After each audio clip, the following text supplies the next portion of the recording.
Madan Mitra colourful man, কিসের জন্য বিখ্যাত সবাই জানেন।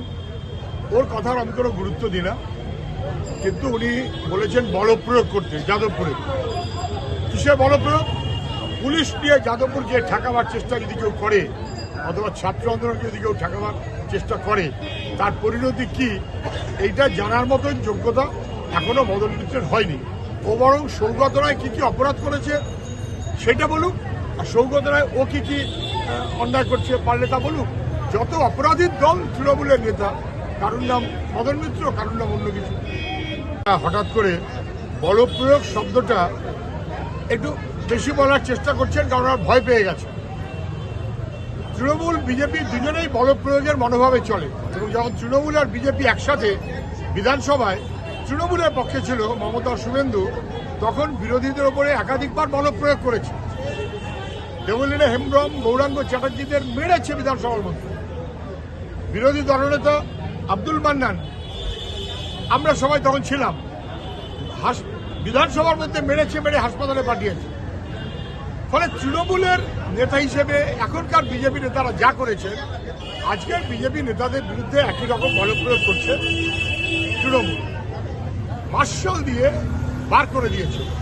এত জ্ঞান গম্ভীর যোগ্যতা মার্শাল দিয়ে বার করে দিতে পারলো, আর মার্শাল ডাকলো এই ভয়ে পালিয়ে গেল বিজেপি। হয় কখনো? বিধানসভা যেভাবে চলছে সেটা কার্যত অগণতন্ত্রের শামিল। গণতন্ত্রকে ধ্বংস করা হচ্ছে। গণতন্ত্রের পীঠস্থান বিধানসভা, আইনসভা, সেটা না করে এখন গণতন্ত্রকে ধ্বংস করার জায়গা হচ্ছে বিধানসভা।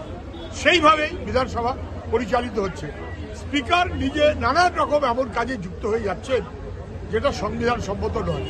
বিশ্ববিদ্যালয়ের উপাচার্য যিনি আছেন এখন, তিনি বিশ্ববিদ্যালয়ে আসছেন না, আসতে ভয় পাচ্ছেন। কেন? তৃণমূলের নেতা, তৃণমূল থেকে বিজেপি, বিজেপি থেকে তৃণমূল, কৃষ্ণ কল্যাণীর অনুগামীরা তাকে নাকি আটক করবে, ভয় পাচ্ছে। কলেজ বিশ্ববিদ্যালয়ে লেখাপড়ার পরিবেশ নেই, এবং পরিবেশগুলোকে দূষিত করা হচ্ছে তৃণমূলের নেতৃত্বে। বরং পরিবেশকে রক্ষা করার কথা বললে তখন তৃণমূল তার বিরুদ্ধে। রায়গঞ্জ বিশ্ববিদ্যালয়ের দিকে তাকান, পশ্চিমবাংলার বেশিরভাগ বিশ্ববিদ্যালয়ে কার্যত লেখাপড়ার পরিবেশ, পরিকাঠামো, এগুলোকে ধ্বংস করা হয়েছে। বিশ্ববিদ্যালয়ে কোন একজন মাস্টারমশাই যিনি অভিযুক্ত, তিনি গায়ের জোরে ঢুকবেন।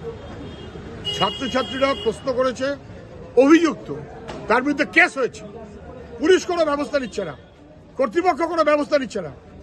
আবার তিনি মিডিয়াকে ডেকে এনে নাচতে নাচতে বিশ্ববিদ্যালয়ে ঢুকবেন, যাবেন। ছাত্রছাত্রীরা তাদের কতগুলো প্রশ্ন রেখেছে, যে প্রশ্নের উত্তর দিয়ে যাবার কথা বলেছে। তারা প্রশ্ন করেছেন, গায়ে হাত দেন কেন ছাত্রদের এবং ছাত্রীদের? তো মলেস্টেশনের সমান। আবার কি আপনি আক্রমণ করবেন? তিনি লুকিয়ে চুরিয়ে ভেতরে ঢুকিয়ে এখন পুলিশ নিয়ে বসে আছেন। মহিলা পুলিশ পরিবৃত হয়ে বসে আছেন কলেজের মাস্টারমশাই। এসব মাস্টারমশাই নামের এরা যোগ্য নয়। প্রাপ্তবাবু যেমন বহিরাগত দিয়ে আক্রমণ করিয়েছেন, যাদবপুর বিশ্ববিদ্যালয়তে অভিযুক্ত অধ্যাপক পুলিশ বাহিনীকে সঙ্গে নিয়ে আক্রমণের তাল করছেন। এসব কখনো বিশ্ববিদ্যালয়ের পরিবেশে ছিল না। বিশ্ববিদ্যালয় ধ্বংস করার জন্য তৃণমূল এবং তৃণমূলের নেতারা যথেষ্ট। তোমার বাবা মা তারা বিচার পাননি, পশ্চিমবাংলায় মানুষ বিচার পায়নি।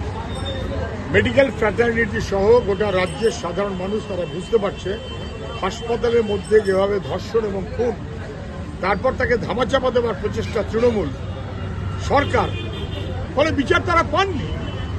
ওর বাবা মা এই কথাটা বলছেন বলে এখন আবার বিজেপির নেতা বলছেন মুখ্যমন্ত্রী বাড়ি থেকে ধর্ণা দিন। আরে বিজেপি নেতা বলুন যে প্রধানমন্ত্রী, রাষ্ট্রপতি, স্বরাষ্ট্রমন্ত্রী কেউ কোনো গুরুত্ব দিল না, বরং সিবিআই তদন্তে মমতা ব্যানার্জি কথাটাকে সিলমোহর মারা হলো। ধর্ণা দিলে তো প্রধানমন্ত্রীর কাছেও ধর্ণা দিতে হবে। বাড়িতে ধর্ণা দেওয়াটা কাজ না, রাস্তার লড়াইটা এবং আইনের বিচারটা এই দুটো জরুরি। বেলঘরিয়াতে শুট আউট এখন একটা নিত্য দিনের ঘটনা। আবার বেলঘরিয়াতে কি এক বিকাশ সিং নাকি তৃণমূলের কোনো এক নেতা, সেও নাকি তোলাবাজ, যাকে ধরেছে সেও আর একটা তোলাবাজ। যে শুট করছে সেও তোলাবাজ, যে আউট হচ্ছে সেও তোলাবাজ, সবার মাথায় তৃণমূল। কাউন্সিলর তার ভূমিকা কি এ নিয়েও প্রশ্ন উঠছে। মানে কার্যত তৃণমূলের কাউন্সিলর তারা দুষ্কৃতীদের সঙ্গে নিয়ে চলছেন, তৃণমূলের নেতারা দুষ্কৃতীদের পয়সায় বড় হচ্ছেন, ফলে দুষ্কৃতী এবং কাউন্সিলর এবং তৃণমূল সমর্থক, ফলে তৃণমূলের দখলদারির অংশ হিসেবেই এখন কার্যত শুট আউট, এটা পারলে প্রায় নিত্যদিনের ঘটনাতে পরিণত হবে।